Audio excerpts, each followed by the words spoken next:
I think anyone who wants to do anything ambitious in life will be faced with the potential for failure, right? And the bigger your vision, the bigger potential barriers, the bigger potential failures, the bigger potential stumbles.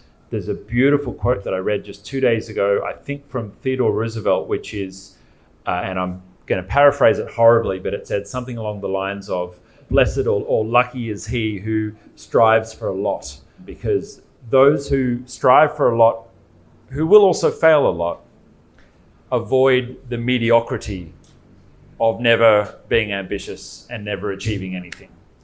And so that comes with the game. The failures and the setbacks and the kicks in the face, they come with the game. That's part of it. That's probably step one, is acknowledging. My personal experience has been I'm a bit on the OC/controlling side, hence micromanagement, right? So on the spectrum of being really okay with failure on one side, or very much avoiding failure on the other side, I'm very much on the overplan and avoiding side.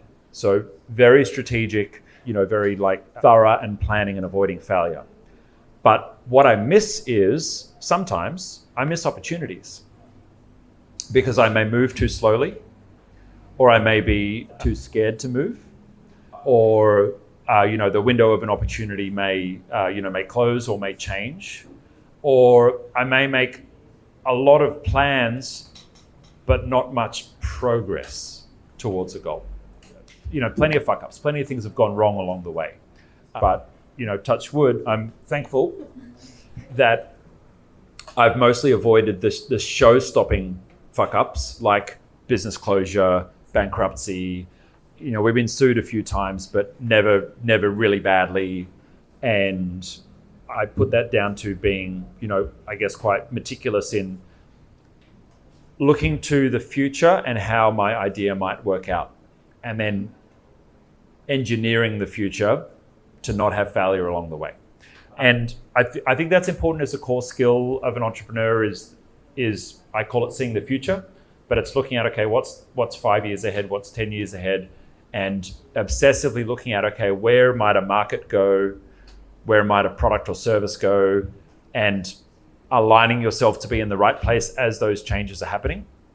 Because most people look at what's in front of their face right now. They look at what's on TikTok or Instagram or what's in the news right now. But what's more important is what's happening in the next 5 years, what's happening in the next 10 years. And if you look at things like, okay, we have this rise of AI, we have a global democratization of labor, we have, a new generation who have every generation has a different approach to work, but we have a very different approach to work. All of these things are, market forces and dynamics that we can reflect on and look at and go, okay, well, what might the business landscape for my product or my service look like, or my career look like in 5 years from now or in 10 years from now? And I spend a lot of time thinking about that. Right now, what I'm thinking about and what I've been thinking about for a while is, well, what happens when people stop using email and start using just Messenger to communicate with each other? And a big part of what's been insightful for me around that is how business is done here in Asia rather than back home. I was in Davao one of the first times many years ago, and I went to a shop to buy a mirror, and I walked into the manufacturing area, kind of like south of the city. I can't remember what the zone is called, Poblacion.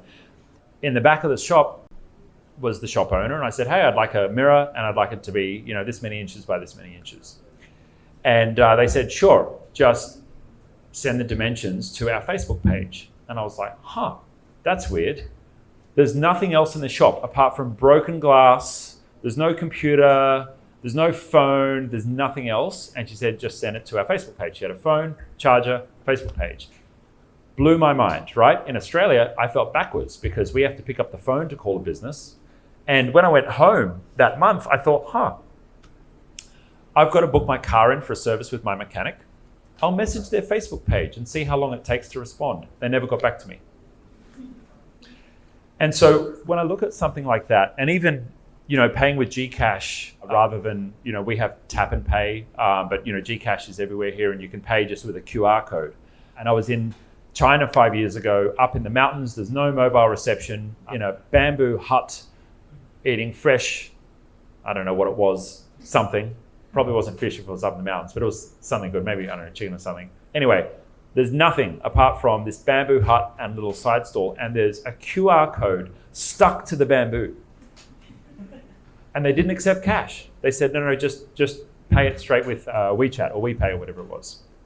And when I saw that, I was like, wow, this,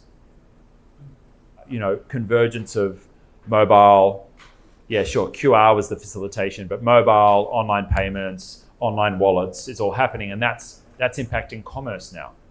And for me in Australia, we're behind that. So I can see Australia moving in that direction.